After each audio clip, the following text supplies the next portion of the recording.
He mocked her handshake in front of the entire boardroom, laughed, wiped his hand on his suit, and told her to sit quiet while the adults talk. But she never said a word. She just watched him dig his own grave. And when she finally stood up, the entire room froze. The room went quiet, but not out of respect. It was the kind of silence people made when someone entered a space they secretly believed she didn't belong in. The gazes that slid across her were cold and evaluating, questioning her presence, her competence, her right to appear in the same room as them. At the far end of the glass table stood Marshall Kent, senior partner and self-appointed emperor of the company. His suit was expensive, but arrogance was his true wardrobe. The moment he saw Amara, a smirk curled across his face, slow and condescending. He met her halfway across the room, but not to welcome her, not to greet her, to perform. When she extended her hand, Marshall glanced down as if she'd offered him something contaminated. Then, with a theatrical flourish meant to entertain the room, he gave her the limpest, weakest handshake possible. A handshake meant to mock her, not meet her. And when he finished, he wiped his hand on his suit jacket. Laughter erupted all around them.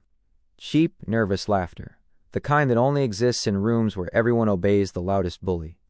Marshall drowned in their reaction, enjoying every second. "You people always try to act so professional," he said loudly. "It's adorable." Amara didn't respond. She didn't flinch. She didn't even blink. It wasn't the first time she'd been underestimated. It wouldn't be the last. And it would certainly not end the way Marshall thought. The meeting began, but it didn't take long for Amara to realize the company was in far worse condition than she'd been told. Charts showed plummeting revenue, failed mergers, broken supply chains, lawsuits waiting to burst. Global tech was not sinking. It was already underwater, desperately kicking toward the surface. Yet Marshall strutted across the boardroom like a man who believed he alone could save it. "Let's get something clear," he said, slamming a pointer on the table. "We need a $120 million investment today. Not tomorrow. Not next week. Today. Without it, this company dies." Executives shifted, avoiding his eyes. Marshall didn't seem to notice. He was too busy turning his attention back to Amara with that same poisonous smirk. "You can keep your notebook closed," he said. "We don't need a consultant giving us inspirational speeches. Let the professionals do their jobs." He shoved her laptop aside, as if clearing trash. A junior analyst tried to whisper something to him, something important, but Marshall cut him off with a sharp, "I don't care who she is." Amara watched him with the serenity of someone who already knew how this story would end. He just didn't know it yet. By midday, nerves in the room were fraying.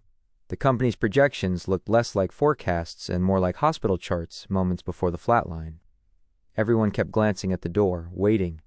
Because the investor still hadn't arrived, Marshall checked his watch for the 10th time. "Finally," he muttered. "Let's bring in the investor. Maybe we can finally get something done."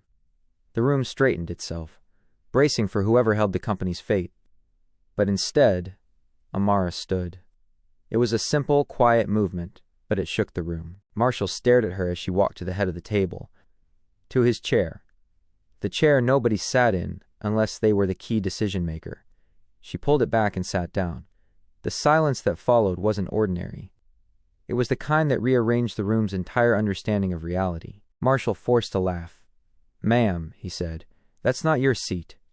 Amara opened a black folder. Her voice, when she spoke, was soft and composed. The voice of someone who didn't need to raise her volume to command the room. "Marshall," she said, "I'm not your consultant." She slid a business card across the table. "My name is Dr. Amara Lewis, Managing Director of Lewis Capital Holdings." The color drained from Marshall's face. Lewis Capital Holdings. The very firm Global Tech had been begging for 6 months. The firm with final authority over whether Global Tech survived the quarter or died in it. The firm whose signature would deliver or deny the $120 million Marshall claimed the company couldn't live without. And the woman he had mocked, dismissed, insulted was the one in complete control of their future. You can't be serious," he whispered, voice cracking. Amara met his gaze, steady as stone. "I'm the primary decision-maker on your investment," she said. "And every disrespectful thing you did today, you did under the assumption that I had no power to challenge you."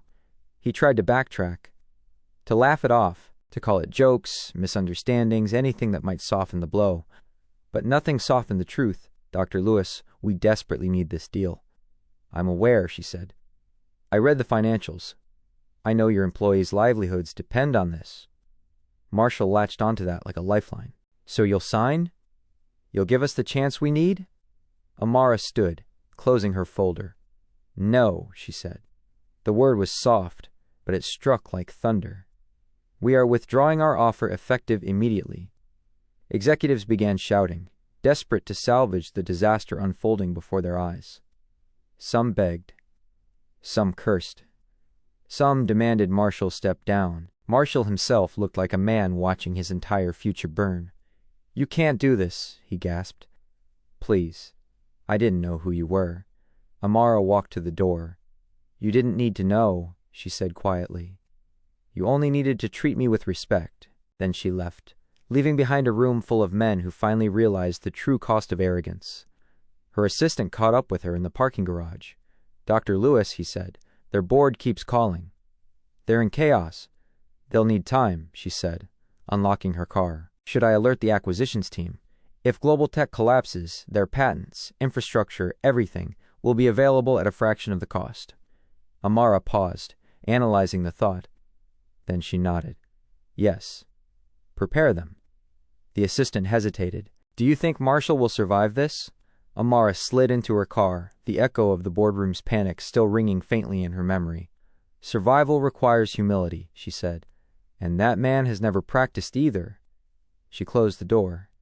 The engine ignited. Amara drove out of the garage, leaving behind a company that had just learned the most expensive lesson of its life. The person you underestimate might be the person who decides your fate. And all it took was one handshake for Marshall to lose everything.